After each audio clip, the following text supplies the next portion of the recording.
Hi, friends. The world got you down. Don't be sad. Listen to $2 Late Fee with Zach and Dustin. $2 Late Fee is the podcast that celebrates the best decade of entertainment, the 1980s. We pick a movie and soundtrack from our youth that we loved and see if it holds up today. We also interview your favorite celebrities from that era. All in the spirit of positivity and togetherness. Check us out at $2LateFee.com.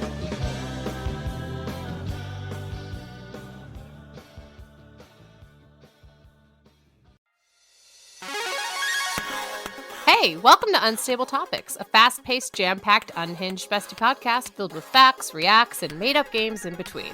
We're your hosts, Sarah and Maggie.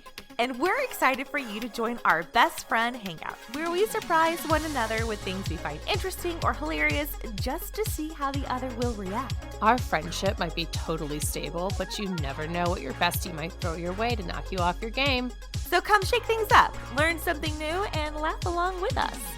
This is Unstable Topics.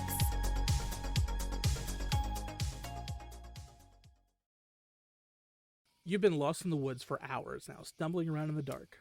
You come around the bend and see two people roasting marshmallows over a roaring fire. They see you coming into the clearing and gesture over to pull up a log. Welcome to Campfire Ashes. I'm Paul. And I'm Jess. Join us as we tell each other our originally written spooky stories around the campfire and then dive into the lore and legends that inspired them. Is it something that goes bump in the night? Is it something menacing lurking past the tree line? Or is it just weird and otherworldly? You'll find it here on Campfire Ashes. You can find us on Spotify, Apple Music, Amazon Music, or right here on the Geekscape Network.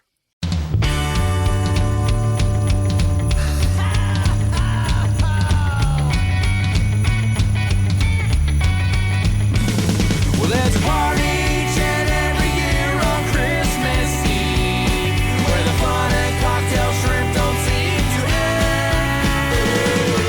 Clark and Ralphie taking turns on the TV screen, laughing, singing, yelling with all of our friends.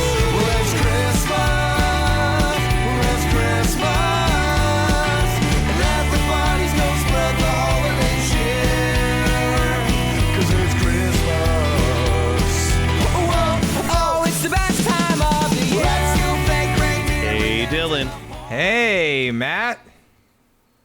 It's the last October Christmas thing for us to talk about. Yeah. We had something originally in here, a 90s classic that's like barely Christmas and barely horror. But at the 0 hour, I thought, ooh, I really want to talk about this movie because it's been a couple years since I watched it. And it's an anthology film, which we love. And it is All the Creatures Were Stirring. Yeah. And this Now, is you had seen this before this pick, right? Yes, and this is the type of movie that I like to watch, like, as those early Christmas days. Don't get me wrong, there are some heavy hitters that would fit perfect in the October Christmas spirit. However, I feel like these flicks really hit that vibe just a little bit more.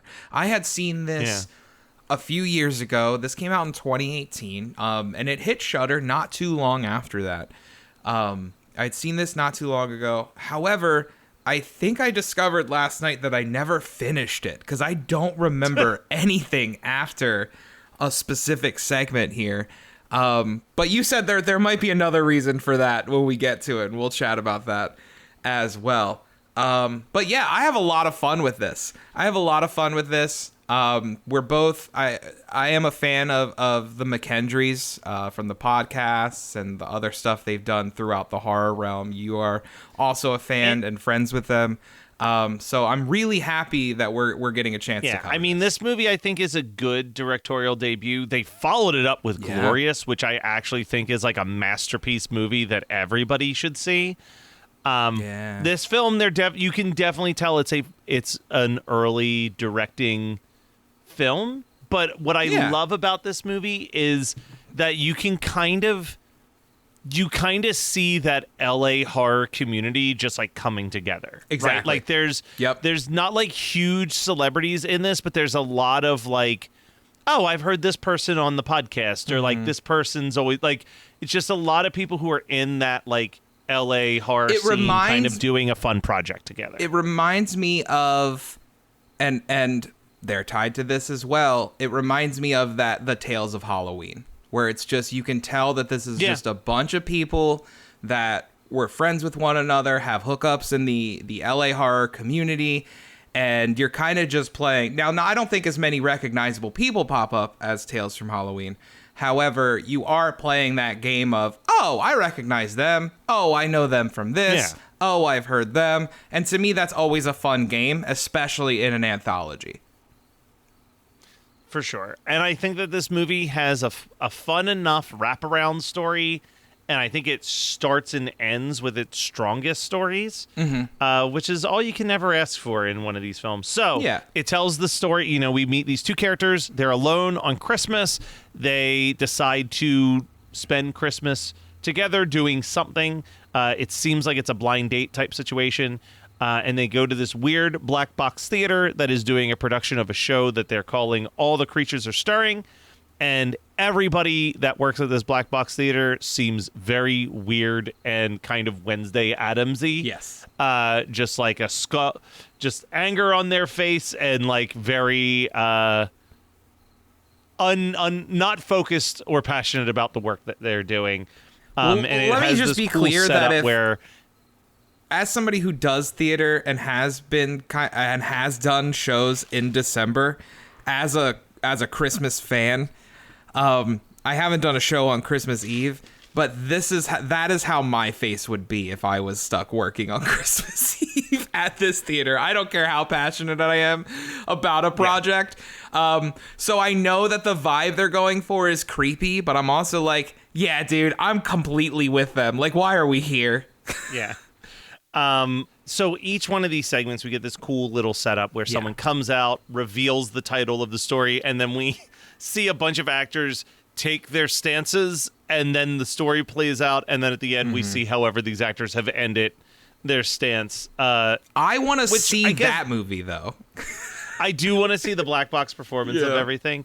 I will say that it also makes some of these more nihilistic, darker stories go down a little bit easier, that it is just a made-up story being shown to us through theater performance, because there's some the first two specifically are fucking bleak. Yes. Yes. Yeah, let's start talking about the first one. The first one is The Stockings Were Hung, which I feel like it's very obvious that what they were doing with this office party setup was definitely inspired by a lot of the characters in the show The Office. I feel like I at least with the setup itself. So what's happening is all these employees are forced to go to their office Christmas party because last year apparently no one showed up. So the person throwing it was very upset. So now they're all having this office Christmas party. They're really bummed about it. And the big reveal is when someone goes to open the gift, he basically gets shot in the head by the gift. And that's where we get the big reveal of what's happening. It's a very Saw-esque situation where the voiceover comes on. I was going to say, this is a Santa, it's a Santa Exchange mixed with Saw, is like this whole premise. Yeah, so they come on and they say, I'm pumping the room with gas. You guys are going to have to, one by one, open these gifts until the gifts are done. Some of them will help you. Some of them will kill you. And then all throughout that, we just get, they're starting to hate each other because one of them sleeping with another one, even though the one guy likes the girl. It's like digging up all their dirty laundry.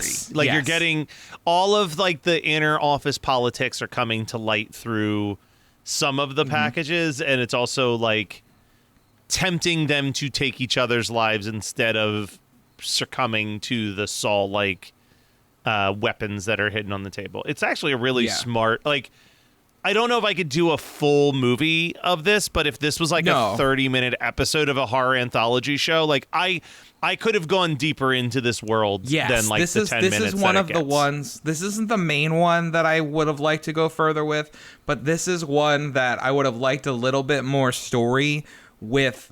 Why? Like, we get a little bit of that. I think it's kind of revealed at the end that it was the janitor that kind of set everything up. But I really wanted a little bit more of that, you know? So it ends with the janitor reveal. I would have liked a little bit more in terms of why. I know that it's an anthology. We've got a lot to get through. But I would have liked to have delved a little bit further. But again, this is not the one that I was like, I feel like it kind of just ended. So go ahead. I think that my biggest critique of this movie is that I think every segment either just abruptly ends or I'm still left with questions by the end, and not like, you know, like to go back to Creepshow last week, right? Like you watch those 5 Creepshow segments in the first movie, I feel like all of them, even though there's questions, you know, like why is this happening to these characters? There's still a beginning, middle, and end to them. Yes, this all feels like first and second act with no third act on almost every story. And Matt, this is a hold on, 1, 2, 3, 4, 5, 6 segment anthology movie, and it's 80 minutes. 80 That's minutes. an hour now, and 20 minutes. The 6th segment is technically the wraparound. It is the story, wraparound. which I have more questions about that ending than almost any of them. I would agree. Creepshow itself, that's running 2 hours, right? Like Creepshow is one of the longer films, and I think if you're going to do an anthology movie, you kind of got to strap in, or you really have to pare down the amount of clips you're going to do. Now, that being said, I don't have one that I would like that I hated that I wanted to get rid of. There's weaker ones, but I don't have one that I'm like that they could have done without that. I know which one I would get rid of. Okay. And not that I dislike it, but I just think that it's the one that fits in the least with everything. Yeah. But it's not the second story. I think the second story, honestly, might be one of the stronger ones. And this is Dash Away All.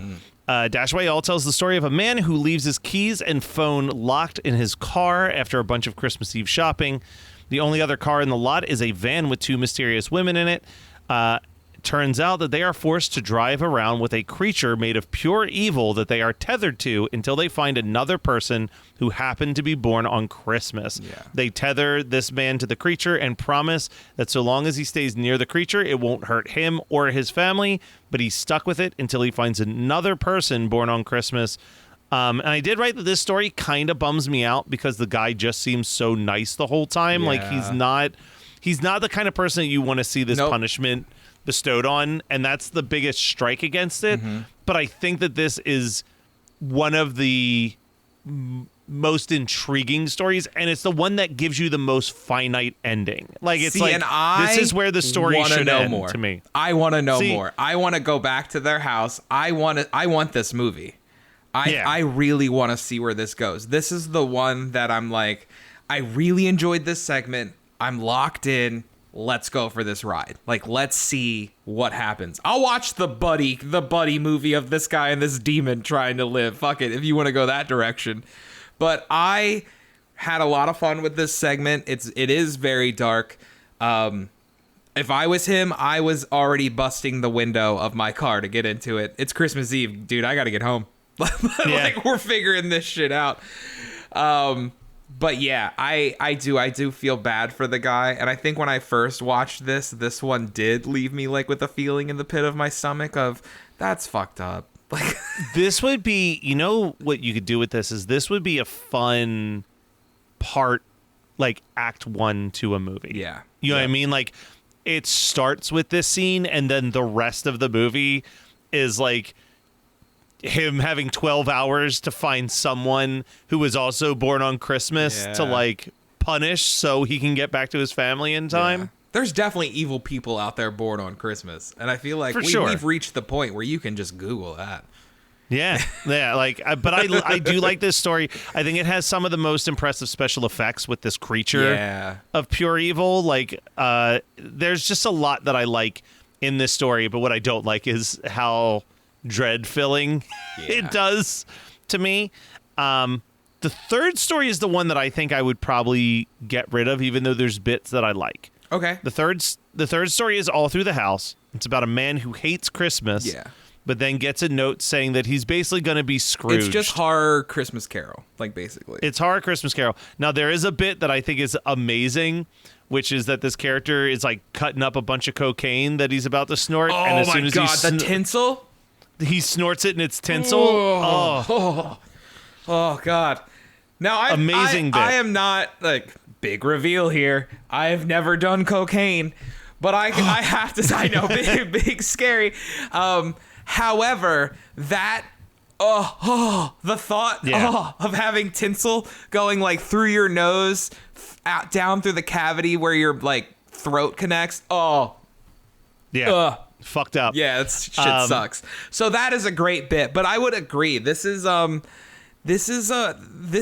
probably one of my least favorites. It's kind of weak, not in the way that it's done. I just think the story overall is weak. Like, I didn't need Christmas Carol in the middle of my horror anthology.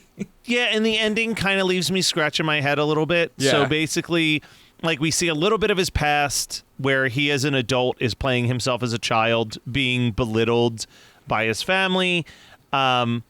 His neighbor, who always puts up these big Christmas decorations that he destroys, comes in and kind of, like, gets into an argument with him, which leads to him hitting his head and dying. Mm-hmm.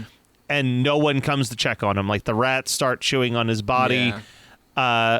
And, like, the characters on television are mocking him. But then he wakes up on the floor and realizes that he hasn't died, but all of a sudden that scene starts to play out again in real time. The neighbor comes in to confront him, but before they can get into a back and forth, he just hands him all of his money and runs through the streets yelling Merry Christmas, and then it ends with him, like, laying on the ground doing snow angels with a Santa figurine. Yeah. And it's like, again, similar to what you said, like, I don't think it's horror enough. Yeah. For this, but it's also like, if you need to trim this shit down and cut a story, I feel like this is the story that just doesn't feel fully fleshed out to me. I would agree, because I would much rather get a little bit more time with the stories that come after the intermission. Yeah. But first we take a brief intermission. This doesn't really establish too much except for overhearing a little bit of a weird phone call that the guy on the date is having from the bathroom. And then they sit down and story 4 starts. Arose such a clatter. This tells the story of a man on a late night drive who unknowingly hits and kills what appears to be Blitzen. That reveal. So you don't find out it's Blitzen until this deer comes back. Like, he hits, right? Because doesn't it do there's a single shot after he drives away. Oh, okay. It pans to the ground and you can see the collar that says Blitzen on it. I thought when he so I must have missed that shot. I thought the way that they did it was when the deer, and spoilers, guys, the deer comes back and kills him. Like, I thought when the deer came back, they were like usual suspecting us. Yeah. And it was like the reveal on the collar, like, oh my God, this is Santa's reindeer. Yeah, it's so quick and short though. Yeah. And like, I don't mind that. There's a movie that I love called The Mortuary Tales. It's so good. If you guys have not seen that one, again, pumping up our Shudder sponsorship. Or no, Mortuary Collection, I think is what it's called. But that it's on there. It's a Shudder original as well, and it's so good. Fantastic. So good. But remember, there's that one short that's like literally like 4 minutes long, and it's just a person staring at the mirror in a bathroom. Yep. But like, I feel like that one is so much better at being like quick, effective. Yeah. You got a little bit of mystery, but you still like kind of get the gist. Yeah. I think that this one's just a little too fast. It's also feels like it was made on the cheap. Yeah. It feels like all they had was a pair of antlers to like do. I just would have liked a little bit more of this reindeer. I do just like this one has my favorite cut back to the community theater though. Yes. Because it does cut back to the community theater, and it's just as you described. A guy is sitting there with antlers, fake stabbing a girl in the stomach, and it's great. I agree this is the cheaper one. But like you said, I think the last segment I would be fine getting rid of. I like this being here. It seems like a good buffer from the more nihilistic segments. And this is the campy Christmas horror. This is campy Christmas horror. And yeah, I think if you got rid of that story right before it, the Christmas Carol one, I don't even mind if this is only like 3 minutes longer, but you beef out the office party one and the last story a little bit more, and that one's just like a quick fun palate cleanser before you get into the last story. These things need weaker stories. Like you can't give me an anthology that is just banger after banger after banger. Like it's not for sure. I need a weaker story, because that doesn't make it bad, but it's a nice palate cleanser. I don't even need this to be longer. I don't mind how it is, but I do like your idea of get rid of the one that's before this and buff out everything else. Especially, I do like this last one. Hi, friends. The world got you down. Don't be sad. Listen to $2 Late Fee with Zach and Dustin. $2 Late Fee is the podcast that celebrates the best decade of entertainment, the 1980s. We pick a movie and soundtrack from our youth that we loved and see if it holds up today. We also interview your favorite celebrities from that era. All in the spirit of positivity and togetherness. Check us out at $2latefee.com.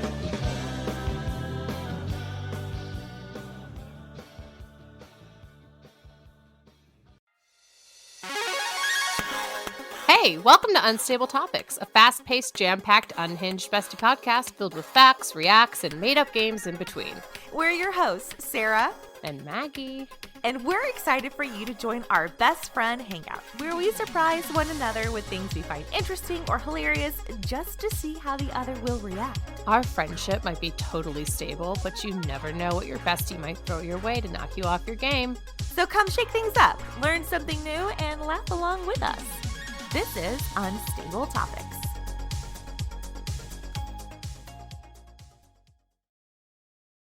You've been lost in the woods for hours now, stumbling around in the dark. You come around the bend and see two people roasting marshmallows over a roaring fire. They see you coming into the clearing and gesture over to pull up a log. Welcome to Campfire Ashes. I'm Paul. And I'm Jess. Join us as we tell each other our originally written spooky stories around the campfire and then dive into the lore and legends that inspired them. Is it something that goes bump in the night? Is it something menacing lurking past the tree line? Or is it just weird and otherworldly? You'll find it here on Campfire Ashes. You can find us on Spotify, Apple Music, Amazon Music, or right here on the Geekscape Network. In the darkest corners of the internet, a nameless, formless entity has been growing. No one dares question where it was created or what it wants, but those who have been entranced by its musings chant its blood-curdling name in unison. Horror Movie Night! Find Horror Movie Night on your favorite podcasting app or at hmnpodcast.com. This last one I think is the strongest story. But it is one that leaves you with a lot of questions. So the final story is In a Twinkling, and it's about a man who never celebrates Christmas, and he's surprised by his girlfriend Gabby and a group of friends who are trying to kind of overwhelm him with Christmas. And they find him preparing to chain himself to the bed, and he's got like a gun and everything. And they're like, what's the deal here? And he says, I used to love Christmas. Something happened 10 years ago. I can't explain it. You shouldn't be here. And Gabby gets all frustrated, sits outside, and she sees a bright light shine on her. And next thing you know, she's in this like black and white sitcom. It's like a Leave It to Beaver type deal. Yep. Yeah. And the only other person who doesn't talk robotically towards her is her boyfriend, Steve. And I do love that this is like an Outer Limits Twilight Zone episode. Where she's like trapped in this house. She can't leave it. She tries to open the one door and it's just Santa Conquers the Martians playing across where the exit would be. And basically the way that Steve explains it is these aliens came 10 years ago and they basically force him to have Christmas with them. But it's like, I do like that it's like these characters are basically never in danger. Nope.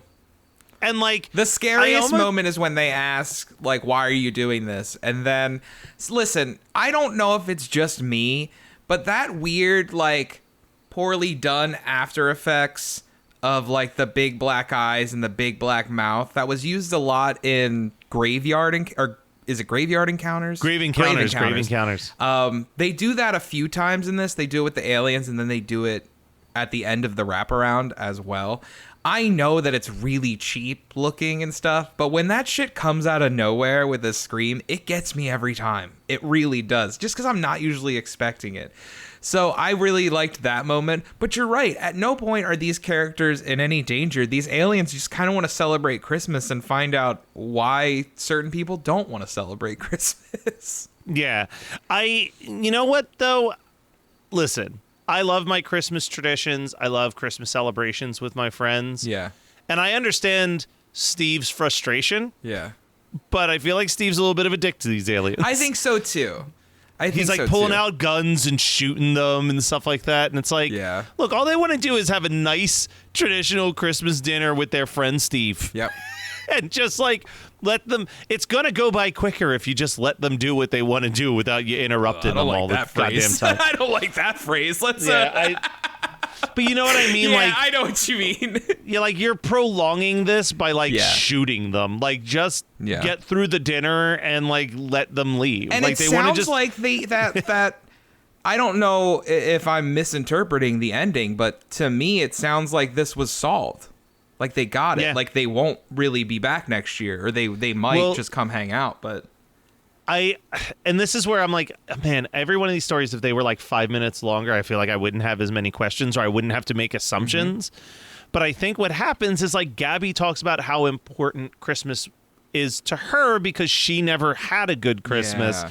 And it's almost like the aliens are the implication is almost like the aliens saw this lonely guy celebrating Christmas, decided to celebrate Christmas with him against his will, and now they're like, oh, he found someone. He found someone that he can do the Christmas stuff with.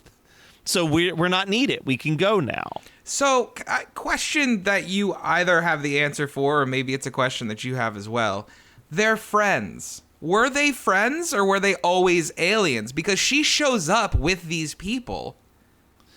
I think that those are actual friends of his that she brought, but because they weren't out, like, I think because she witnessed the aliens coming, where they were inside, the aliens just were like, we're going to take on the personalities of your friends for this. Cool. I don't know if every year they show up as the same friends or if they just take on different personalities each time. But that was my guess, was like, oh, the friends have no clue what the hell's happening and don't realize that they're basically just being like moved around like chess pieces by these aliens. That makes sense. For this weird scenario. Now, here's where we enter what I find to be really disappointing, because I feel like the wraparound was really strong, and I think it had a strong lead up to the ending here, but I feel like it didn't stick the landing in terms of how it completely ends. So what happens is we go back to the community theater and things are wrapping up, and Max, who is the guy, kind of like is in the bathroom again, presumably. And what ends up happening on the stage is things get even weirder on the stage, and then they're basically reenacting this couple's first date. And then they pan and then predicting the ending of the date. Predicting the ending of the date. So they have one of the actors pulls out a phone and is on the phone and talking, much like we kind of got a hint of earlier of Max doing.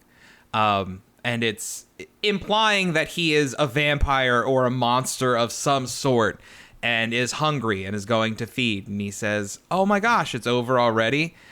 Are you hungry? 'Cause I am. And then he comes back, says the same exact thing. We get like spooky music. This old guy who's been creepy the entire movie laughs. Credits. Well, and there's a split second where she looks at him and his face turns into. Well, that was a vision, because it cuts back to him and he's being normal again. Yeah. That's what I'm saying. We get another hint that he is something. So we don't know for sure. We don't know. See, my interpretation with the old guy laughing was that he's that the boyfriend is not a monster. This old man has just been fucking with them like all night. Like that's how I kind of took that ending. I'm That's not what quite I mean. sure. It's too ambiguous. Yes. Right. Like there's good ambiguous and there's bad ambiguous, and I think that this is unfortunately bad ambiguous, where it's like I'm more confused than I feel satisfied. Yeah. You know what I mean? Like there is that you want to walk that line where you do want people to like have a couple questions, but you don't want them to be so thrown off that they're like, well, what the fuck does that mean? I think I do enjoy this. I think this is a fun anthology. This isn't my favorite Christmas anthology. I think I prefer Christmas Horror Story to this. Honestly. And I don't know if you would feel the same, because I probably remember us wouldn't. chatting about that. Yeah, because we did that with the Jersey Ghouls a long time ago. I would love to revisit that soon. I'm fine if we want to do a proper episode for that, because we did that and Better Watch Out. I would obviously much rather revisit A Christmas Horror Story than revisit Better Watch Out. Better Watch Out. I like being happy. Yeah, exactly. Well, Dylan, this is the end of the spooky season, but you know what that also marks the beginning of? Marks the beginning of Meowie Christmas, baby! Baby! We are in the midst of the holiday season. I know some people won't agree with this, but November is the kickoff for us, baby. We are kicking off pre-Christmas. We love Thanksgiving, but it's all about the preparation for the Fat Man in Red. And you know what? Now's the perfect time to remind you guys, Christmas 365.dashery.com.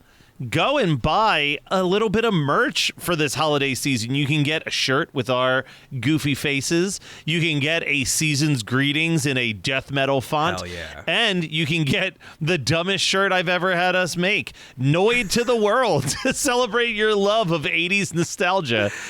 So check those out. I'm sure we might post some new shirts leading up to the big day as well. So keep your eyes locked on that. And most importantly, slam that subscribe button, because you are not going to want to miss anything we talk about in the next 2 weeks. We got some Christmas heavy 365. hitters coming up, friends. I can't wait for you all to hear it. I hope you have you had an amazing spooky season. You got all the scares out of the way, and we can finally get into some warm and fuzzies. It's feeling cozy up in here, Matt Kelly. I can't wait to get cozy, buddy. Oh, whoa, oh, now we won't stop till the big ball drops on New Year's.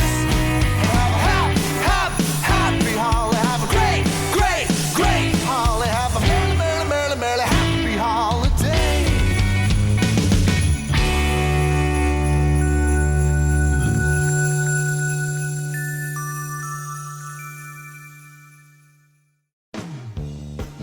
Hi, friends. The world got you down. Don't be sad. Listen to $2 Late Fee with Zach and Dustin. $2 Late Fee is the podcast that celebrates the best decade of entertainment, the 1980s. We pick a movie and soundtrack from our youth that we loved and see if it holds up today. We also interview your favorite celebrities from that era. All in the spirit of positivity and togetherness. Check us out at $2latefee.com.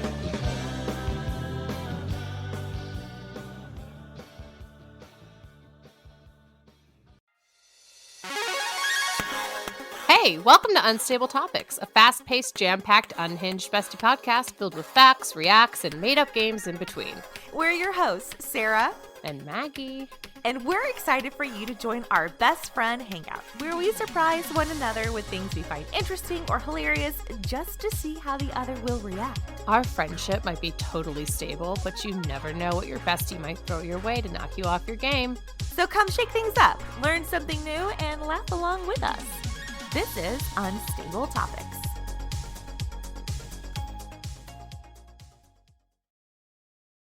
You've been lost in the woods for hours now, stumbling around in the dark.